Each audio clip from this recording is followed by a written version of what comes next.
तो चलिए स्टूडेंट्स, अब जानेंगे हम सीव्स और उसके स्टैंडर्ड के बारे में। साइज सेपरेशन में हमने साइज सेपरेशन को अच्छे से समझ लिया था और ये भी समझा था कि पाउडर्स को हम कैसे क्लासीफाई करते हैं और उस कैटेगरी को क्या नाम देते हैं। ठीक है, अब हम जानेंगे सीव्स और उसके स्टैंडर्ड के बारे में।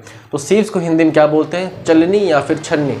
वही छन्नी वही चलनी जो हम अपने घर में इस्तेमाल करते हैं आटा चालने के लिए, या फिर लड़कियाँ इस्तेमाल करती हैं अपने हस्बैंड का चेहरा देखने के लिए और चाँद को देखने के लिए करवा चौथ में। वही छन्नी यहाँ भी इस्तेमाल होती है, लेकिन कुछ फ़र्क है। यहाँ पे फ़र्क क्या है कि यहाँ पे जो लैब में इस्तेमाल होती है वो छन्नी, वह उसमें सारी चीज़ जो है वो कैलकुलेटेड होती है। उसका शेप कैलकुलेटेड होता है, उसका शेप का जो एरिया है वो कैलकुलेटेड होता है। उसके अंदर जो छन्नी में जो वायर्स लगे होते हैं वो कैलकुलेटेड होते हैं, कितने मोटे रहेंगे कितने पतले रहेंगे। उनके जो बीच में स्पेस होती है, मतलब जो मैश होती है, वो जो अपर्चर होती है वो भी कैलकुलेटेड होती है। सारी चीज़ कैलकुलेटेड होती है। और जो हम घर में छन्नी इस्तेमाल करते हैं वो उसमें क्या होता है कि हम मार्केट जाके सस्ती से सस्ती और अच्छे से अच्छी जो ले सकें वो हम लोग ले लेते हैं। बस फ़र्क इतना ही है। ठीक है, बाकी सारी चीज़ें सेम है। तो चलिए इसके फीचर्स के बारे में थोड़ा जान लेते हैं, सीव्स के फीचर्स के बारे में। तो सबसे पहला फीचर क्या है? इसका शेप कैसा होता है? सर्कुलर होता है, सर्कुलर। ठीक है, इसका जो शेप है वो गोलाकार में होता है। ये बना दिया छन्नी। ठीक है, और इसका जो फ्रेम है, शेप सर्कुलर होता है, हमारे घर में भी होता है। और फ्रेम किसका होता है? वो चाहे वुड का होता है या फिर मेटल का होता है। अपने घर में भी आपने देखा होगा कि हमारे घर में चाहे लकड़ी के भी उसका जो फ्रेम है चाहे लकड़ी का होता है चाहे स्टील का होता है। ठीक है, अब क्या होते हैं इसके अंदर? क्या होता है? वायर्स अटैच होते हैं इस तरीके से वायर्स अटैच रहते हैं। थोड़ा दूर दूर मैं बना रहा हूँ, लेकिन इतना दूर दूर नहीं होता। इस तरीके से वायर्स अटैच रहते हैं।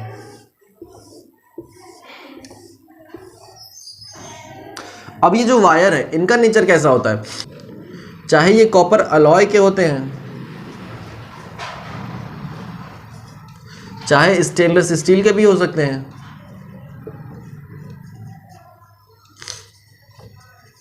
या फिर नायलॉन के भी हो सकते हैं। हमें जहां पर जैसी ज़रूरत पड़ती है उसी हिसाब से हम वायर्स को चेंज करते रहते हैं। ठीक है, अब वायर्स का जो डायमीटर है, मान लीजिए ये वायर है, इसका जो डायमीटर ये भी कैलकुलेटेड होता है कि वायर जो है वो कितनी मोटी होनी चाहिए कितनी पतली होनी चाहिए, ये भी कैलकुलेटेड होता है। ठीक है, अब मैंने आपको बताया था क्लासिफिकेशन ऑफ पाउडर में कि हम पाउडर्स को किससे पास कराते हैं? तरह तरह के सीव नंबर से पास कराते हैं। मतलब कि जो सीव है इसका एक स्पेसिफिक नंबर होता है। मैंने आपको उसमें भी बताया था कि सीव नंबर कितने कितने होते हैं? 10 होते हैं। सीव नंबर 10, 22, 44। ठीक है, इस तरीके से क्या होते हैं? सीव्स नंबर होते हैं। और 120 भी होते हैं। ठीक है, इसके बीच में भी होता है। इस तरीके से क्या होता है? सीव्स को नंबर अलॉट किए जाते हैं, सीव नंबर। ठीक है, सीव को नंबर अलॉट किए जाते हैं। अब ये किस बेसिस पे सीव नंबर अलॉट किए जाते हैं? ठीक है, आइए जानते हैं कि हम छन्नी में, ठीक है, जो हमारी ये छन्नी है उसके जो वायर है जो वायर है, ये सब क्या है? वायर है। ठीक है, इसका 1 इंच का लीनियर लेंथ ले लीजिए, 1 इंच। ठीक है, 1 इंच का लीनियर लेंथ ले लीजिए अक्रॉस ऑल साइड, इस साइड भी, इस साइड भी, इस साइड भी, इस साइड भी। ठीक है, 1 इंच का लीनियर लेंथ ले लीजिए। उस 1 इंच के लीनियर लेंथ में नंबर ऑफ मैशेज कितने आ रहे हैं? मतलब कि नंबर ऑफ मैशेज मतलब स्पेस, जो अपर्चर है वो कितने आ रहे हैं।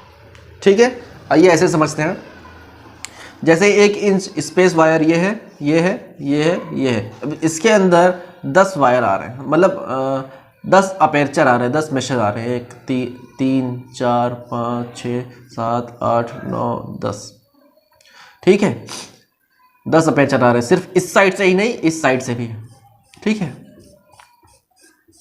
तो इसको सीव नंबर कौन सा अलॉट कर देंगे? सीव नंबर 10।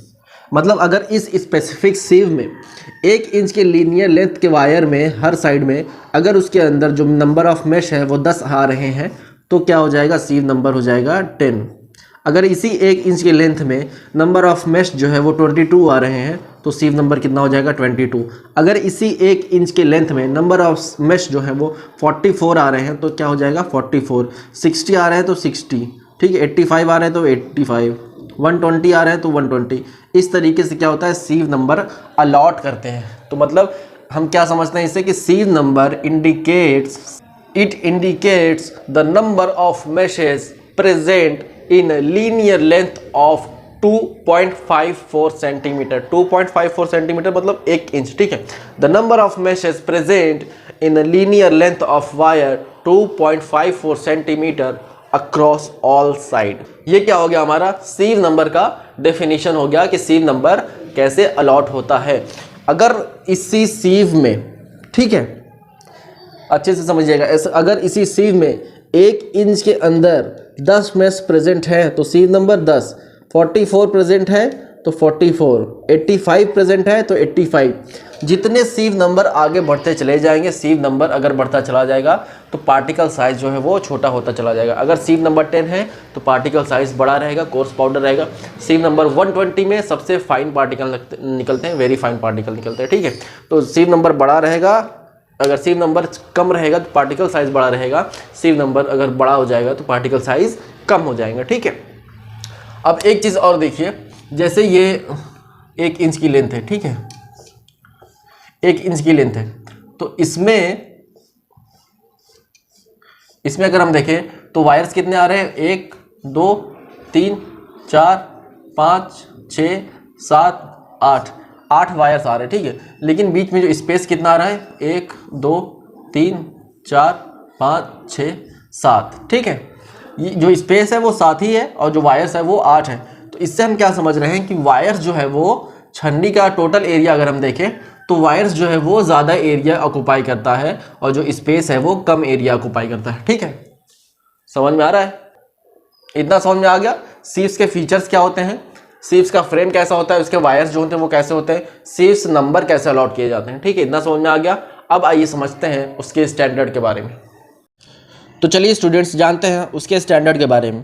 तो जो सीव का स्टैंडर्ड होता है उसके कुछ सीरीज़ होते हैं, आइए पहले उनके बारे में जान लेते हैं। सबसे पहला है टाइलर स्टैंडर्ड सीव सीरीज़, जो यूएसए में इस्तेमाल होता है ज़्यादातर। और जो दूसरा है वो यूएस स्टैंडर्ड सीव सीरीज़, ये भी यूएसए में होता है। ब्रिटिश स्टैंडर्ड सीव सीरीज़ जो यूके में होता है। जर्मन DIN जर्मनी में होता है। और IP स्टैंडर्ड सीव सीरीज़ जो है वो इंडिया में इस्तेमाल होता है। और हम इसी के बारे में अब जानेंगे कि जो इंडिया फार्माकोपिया में सीव के जो स्टैंडर्ड्स लिखे हुए हैं वो क्या क्या हैं, वो कैसे हैं, ठीक है। चलिए जानते हैं। Specification for the sieves use for the pharmacopoeia testing. जो सबसे पहला स्टैंडर्ड है वो नंबर ऑफ सीव्स होने चाहिए। Sieve number indicates the number of meshes in a linear length of wire 2.54 centimetre. मैंने आपको अभी बताया कि जो नंबर ऑफ सीव्स जो होते हैं वो क्या इंडिकेट करते हैं कि नंबर ऑफ मेश कितने प्रेजेंट हैं, कहाँ पर, लीनियर लेंथ ऑफ वायर, एक वायर के इस लेंथ में कितना लेंथ होनी चाहिए, 2.54 सेंटीमीटर मतलब 1 इंच, ठीक है। 1 इंच की लेंथ में अक्रॉस ऑल साइड, 1 इंच की लेंथ में कितने मेश प्रेजेंट है, ये क्या डिनोट कराता है, हमारा नंबर ऑफ सीव। दूसरा क्या है, normal size of aperture. Aperture मैंने आपको बताया कि 2 वायर्स हैं, ठीक है। ये जो 2 वायर्स है इसके बीच में जो स्पेस पाई जा रही है वो क्या है, अपेरचर कहलाती है। इधर वायर्स है तो इधर भी वायर्स होते हैं, मतलब अल्टीमेटली ये क्या है, अपेरचर है। It indicates the distance between the adjacent wire, मतलब बगल बगल में जो वायर प्रेजेंट है उसके बीच में जो स्पेस है वो क्या कहलाता है, अपेरचर कहलाता है। ये जनरली हम मिलीमीटर या फिर माइक्रोमीटर में मेजर करते हैं। तीसरा है normal diameter of the wire. The sieve made from the wire having specific diameter to give the suitable aperture size and provide strength, ठीक है। जो हम वायर इस्तेमाल करते हैं सीव्स में, उसका जो डायमीटर है वो स्पेसिफिक होना चाहिए, मतलब जो कैलकुलेटेड होना चाहिए, हमें पता होना चाहिए हम किस डायमीटर का वायर उसमें इस्तेमाल करवा रहे हैं या फिर कर रहे हैं। ये क्या करता है कि हमें अपेरचर साइज़ का भी उसमें अंदाज़ा मिल जाता है कि इतने अपेरचर साइज़ होगी, और उसका स्ट्रेंथ का भी अंदाज़ा मिल जाता है कि उसकी स्ट्रेंथ कितनी होगी अगर हमें उसके डायमीटर का पता चल जाए तो, ठीक है। चौथा क्या है, approximate percentage of sieving area. This area express the area of mesh as a percentage of total area sieves. मैंने आपको बताया कि टोटल एरिया जो सीव होती है उसमें जो मेश का एरिया है वो कितना होता है, 35 to 40%, ठीक है। 40% होता है, यहाँ 44 लिखा है, यहाँ लिख लीजिए 40%,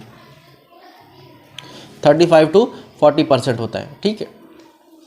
अब क्या कह रहा है, अपेरचर टॉलरेंस एवरेज साइज, ठीक है।